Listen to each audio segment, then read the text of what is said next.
This is Comic Picks by the Glick. Hey, I'm your host, Jason Glick. Hey, Jason Glick, how are you?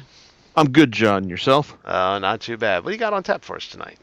Okay, tonight I'm going back to another creator I've talked about a couple of years back, Terry Moore, and years ago I talked about his science fiction quasi superhero series, Echo. It's like about a woman who gets gets her hands on kind of a super suit. It's like, and the shenanigans that result from that. It's like I enjoyed it pretty much because Moore is like great. It's like great with character development. It's like it's like an action, but the ending.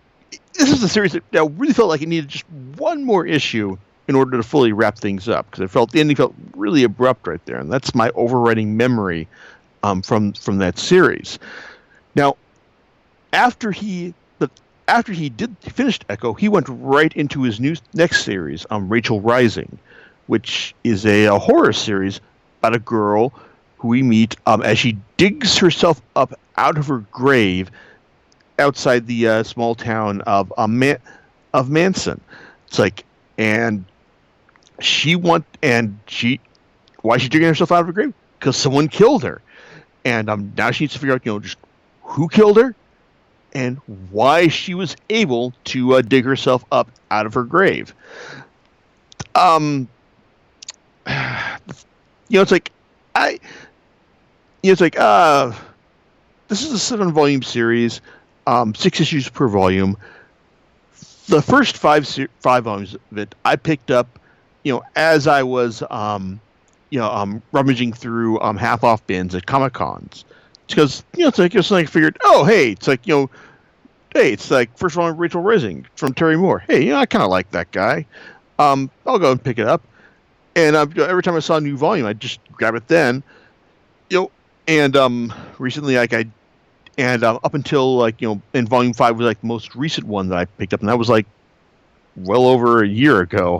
Actually, I kind of picked up these final two from the site I've been ordering from recently. cheapgraphicnovels.com, because I figured, well, it's like, okay, I was kind of struggling for stuff to review, and so I figured, okay, well, I can grab the latest one of Baltimore and these final 2 volumes of Rachel Rising, for talk about future podcasts and stuff. It's kind of like, it's a series that I enjoyed well enough to just grab when I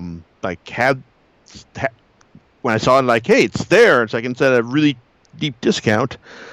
But as to follow when it was being published, and it was like rereading the series from front to back. This, I'll be honest with you, it's kind of a mess, really. It's like, because it's like, well, it starts with a really strong concept about this woman who was murdered, and how she has to find out who killed her and why she was able to come back. It goes off in lots of different directions. Some of them are kind of interesting, such as the fallen angel named Malice, who is terrorizing the town of Manson as part of a deal he struck with Lilith. Yes, that Lilith. As part of a deal they struck centuries ago, and he's apparently decided to create the Antichrist. And the mother to the Antichrist is going to be this girl Zoe, who he's been hiding in for like the last couple of decades. And Zoe has been, it's like she's like your average 10-year-old girl for the most part.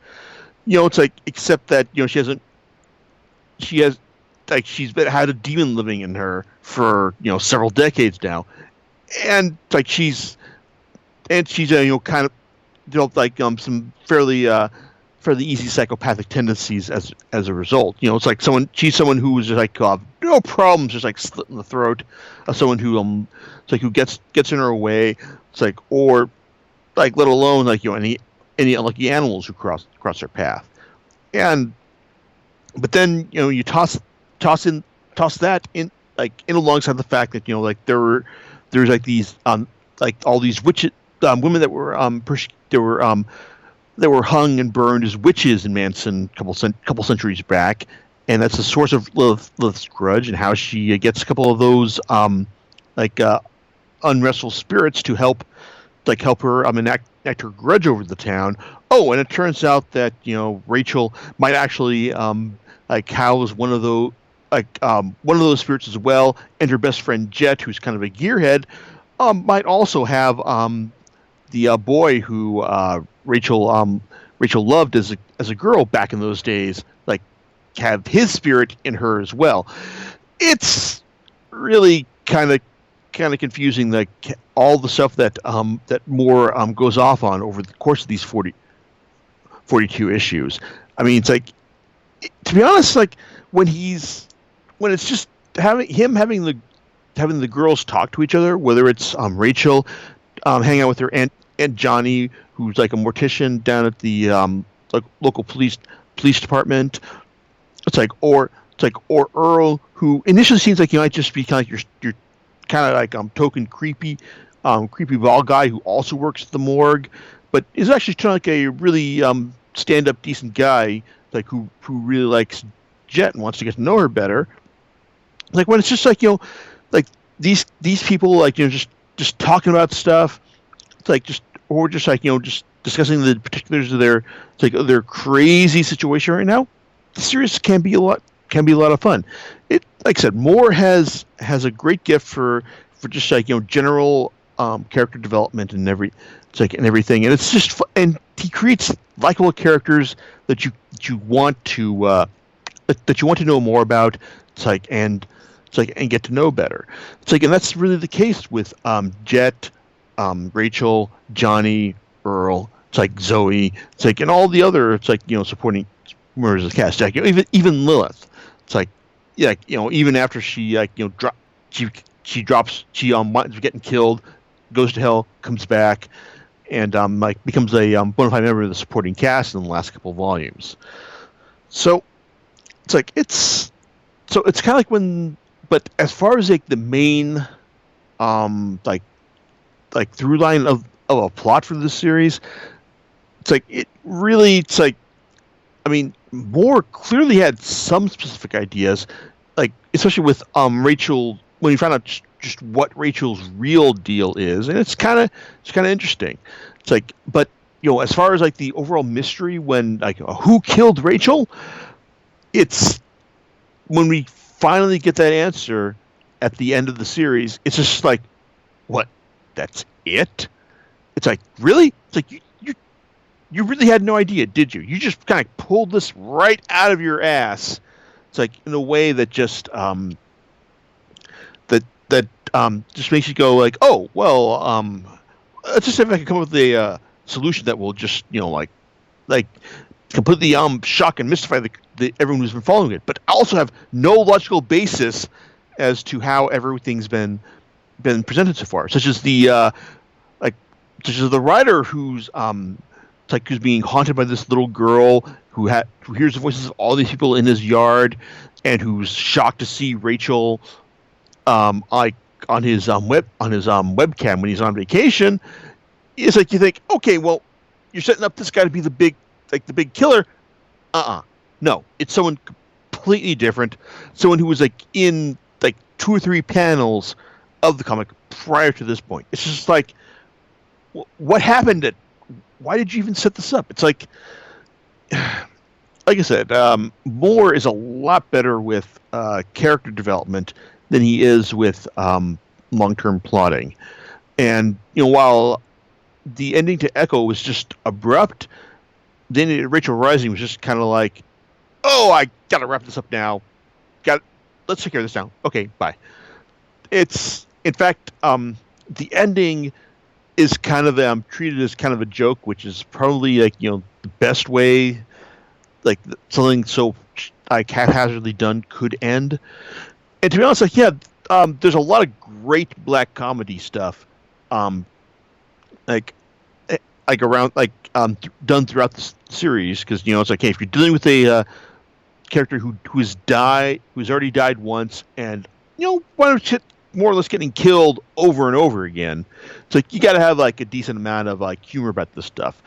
And it's like, to be honest, like, and even when you're dealing with a 10-year-old serial killer, like I said, some of this humor may not be for everyone, but if you've got sick twists of humor, now that I have that, it's like then some of this stuff will be pretty entertaining. So I guess overall, Rachel Rising, it's like it's got a lot of good parts, but it's not as great as some of them. I still need to read the entirety of Terry Moore's definitive series or signature series, Strangers in Paradise. I read the first volume years ago. It didn't quite grab me, but after having read Echo and now Rachel Rising, I kind of thinking, I probably should go ahead and give this one another shot, just to see what I missed, or if the series is my estimation of that series has changed after all these years. But overall, it's like Rachel Rising. It's like it's like a term. Like it's not bad, but there's a lot of stuff that just doesn't work in this. It's not something I would recommend to like your average comics book fan. This it's kind of the thing. I guess I would recommend that if you're kind of a fan of Terry Moore, then go ahead and pick it up. But like if you're not, I don't know. It's like maybe stay away. It's like, or just wait until maybe if you can find all 7 volumes, like it's like in the half off bin. It's like as opposed to me who just found 5. So there you go. John, it's like any random thoughts on your end about any of this? No, not particularly. Okay, well I guess that's all we got then. All right, you know what you're going to be talking about next time. Okay, well it's like I still need to order it, but expect my thoughts on Marvel's latest epic crossover event, Secret Invasion, which, to be honest, like despite all the really bad press that it's been getting, it's actually been something I've been looking forward to reading because I've actually liked Nick Spencer's build up with Nazi Captain America. So there you go. All right, well, we'll catch you next time on Comic Picks by the Glick. All right, later. Bye.